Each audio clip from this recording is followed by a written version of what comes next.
안녕하십니까. 박훈탁TV입니다. 미국이 러시아의 선제 핵 공격을 자초하고 있습니다. 구독, 좋아요, 알림 설정, 자율구독료 부탁드립니다. The Geography of Nowhere를 비롯한 수많은 베스트셀러의 작가이자 미국의 저명한 비평가 제임스 하워드 쿤슬러가 명백한 거짓말에 강제로 복종하는 것이 전체주의의 본질이다. 사이코패스를 위한 최고의 유연성이라는 토비 라저스 박사의 관점에서 미국과 나토를 비판했습니다. 미국과 나토가 자유주의가 아니라 사이코패스 전체주의라는 겁니다. 쿤슬러의 신랄한 비판을 소개하겠습니다. 우크라이나의 대핵 실패를 둘러싼 모든 일은 완전히 미친 짓이다. 미국 정부를 운영한 오바마와 그의 마녀 모임은 기업 관계자 집단 블랙락, 잡다한 석유 및 가스 회사, 할리버튼 유형의 무기 제조업체 대기업 등과 협력하여 모든 일을 그곳에서 시작했다. 그리고 비열한 세계경제 포럼은 우크라이나와 궁극적으로 러시아의 광물 자원을 확보하려고 했으나 실패했다. 미국과 나토는 우크라이나에서 러시아에게 완전히 패했다. 러시아는 우크라이나 동부 지역을 차지하게 될 것이고 우크라이나의 나머지 지역에는 무엇이든 일할 수 있는 60세 미만의 남성이 빠져나가 파산하고 실패한 국가만 남게 될 것이다. 우크라이나가 이 모든 것에서 회복하는 데는 100년이 걸릴 것이며 서방은 아무것도 얻지 못할 것이다. 그 굴욕적인 난관에 대한 서구의 해결책은 핵무기를 포함한 더 큰 전쟁을 시작하는 것으로 보인다. 도대체 미국과 나토가 시작하고 싶은 이 새로운 세계대전의 목적은 구체적으로 무엇인가? 어리석은 대답이 정답일 수도 있다. 바이든이 선거를 연기할 수 있도록 긴급구실을 제공하는 것. 그것이 목적이라면 제3차 세계대전보다 더 뜨거운 내전이 필요할 것이다. 아니면 단지 미국의 파괴를 완료하여 미국을 실패한 국가로 만드는 것인가? 아니면 미국 부채 사태의 임박한 파열을 은폐하기 위한 것인가?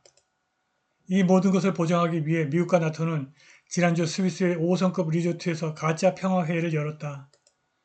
푸틴은 단순하고 간단하게 평화협상을 시작하겠다는 건전한 제안을 발표함으로써 이 가짜 평화회의에 대응했다.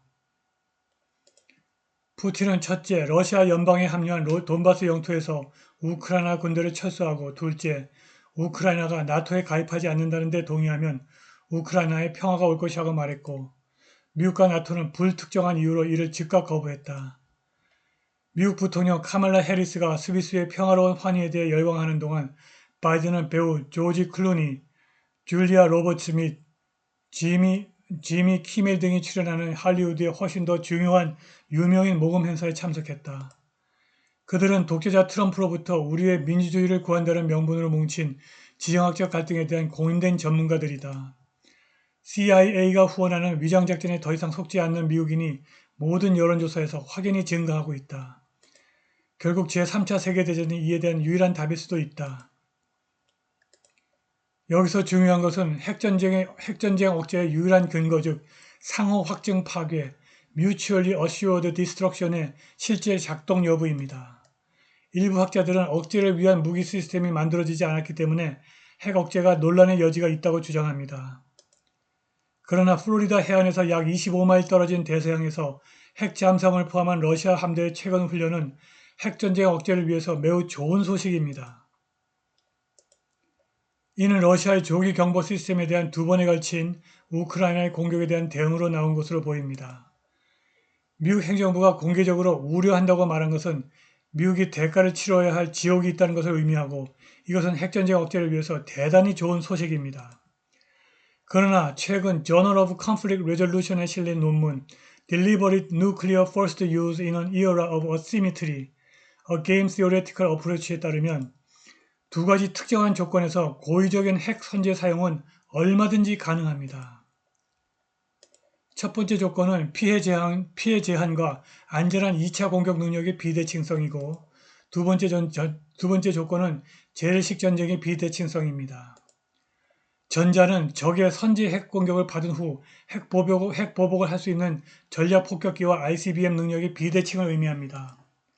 이 경우에 힘이 센 쪽은 약한 쪽의 보복 핵 공격을 대부분 격퇴할 수 있다고 가정하기 때문에 특정 조건에서 고의적인 핵 우선 사용을 발동하는 것이 합리적이라고 볼 수 있습니다. 후자는 재래식 전쟁에서 치명적인 손실을 입을 가능성이 있는 비핵전력의 열세를 의미합니다. 이 경우 약자는 핵무기를 강압수단으로 사용하는 유혹을 받게 됩니다. 후자의 경우에 압도당할 위험이 있는 약한 쪽은 전장에서의 약점을 보완하기 위해서 핵공격을 시작할 수 있습니다. 현재 미국과 러시아라는 양대 핵보유국 사이의 전술 핵무기에는 분명한 비대칭성이 존재합니다. 전술 핵무기의 경우 2019년 미국은 약 230개, 러시아는 약 2000개를 보유했습니다. 러시아는 재래식 탄두와 핵탄두를 모두 발사할 수 있는 다양한 플랫폼을 개발하고 현대화했습니다. 반면에 미국은 항공기와 유도폭탄만을 보유하고 있고 프랑스와 영국은 전술 핵무기를 거의 제거했기 때문에 나토와 러시아 사이에서 전술 핵무기의 대칭성은 러시아에게 이익이 되는 분명한 비대칭성으로 바뀌었습니다. 러시아 핵전력의 준비태세 강화로 인해서 미국의 첫 번째 공격이 성공할 가능성이 줄어들었습니다. 러시아가 극초음속 미사일과 미사일 방어 시스템 개발에 돈을 쏟아 부었습니다. 러시아의 새 방어 시스템은 세계 어디서든 러시아를 향해 ICBM을 발사할 경우 러시아 지도부에 경고를 제공하고 러시아는 1차 공격 미사일이 러시아에 도달하기도 전에 반격 또는 2차 공격을 시작할 것입니다. 미국의 미사일 방어 시스템이 러시아의 극초음속 미사일 방어에 효과적인지에 대한 의문이 제기되었습니다. 우리는 적어도 일부 이란에 러시아가 제공한 극초음속 미사일이 이스라엘의 아이언돔을 관통했다는 것을 알고 있습니다. 그럼에도 불구하고 미국의 사이코패스 전쟁광들이 여기서 멈출 것 같지 않습니다. 미 하원이 금요일 8,837억 달러 규모의 2025년도 국방수권법을 통과시켰는데 이 법은 미국에 거주하는 징병 연령의 모든 미국 남성 거주자를 선발 복무 시스템에 자동으로 등록할 수 있습니다. 미국이 사실상 징병제를 도입하고 있는 것입니다. 뿐만 아니라 2025 회계연도 국방수권법은 미국 여성에 대한 필수 선택 복무 등록을 시작하고 해당 여성의 의무 징집 메커니즘을 마련합니다. 이 소식은 미 하원 군사위원회가 모든 미국의 징집 연령 범위 내의 남성을 자동으로 징병제도에 등록하는 국방수권법 개정안을 승인한 직후에 나온 것입니다. 독일의 경우 18세 이상의 남성을 징집하는 제도를 도입하고 있습니다. 독일 국방장관이 제안한 새 계획에 따르면 18세가 되는 청소년은 군대 복무에 대한 관심과 능력에 대한 설문지를 작성해야 합니다. 남성과 여성 모두 설문지를 받게 되지만 남성만 설문지를 작성합니다. 이 설문지의 목적은 관심을 측정하고 인터뷰에 초대될 수 있는 가장 유능하고 의욕이 넘치는 개인을 식별하는 것입니다. 군 복무는 자발적이지만 더 많은 젊은이들을 유치하고 예비군을 강화하려는 의도입니다. 의회 참석자에 따르면 이 계획의 장기 목표는 약 20만 명의 현역병과 26만 명의 예비군을 확보하는 것입니다. 나토 관계자는 러시아와의 전쟁 가능성에 대비해서 30만 명의 병력을 대기시키겠다는 목표를 이미 초과 달성했다고 말했습니다. 미국과 유럽이 확립된 국제 규칙을 대부분 위반하고 있습니다.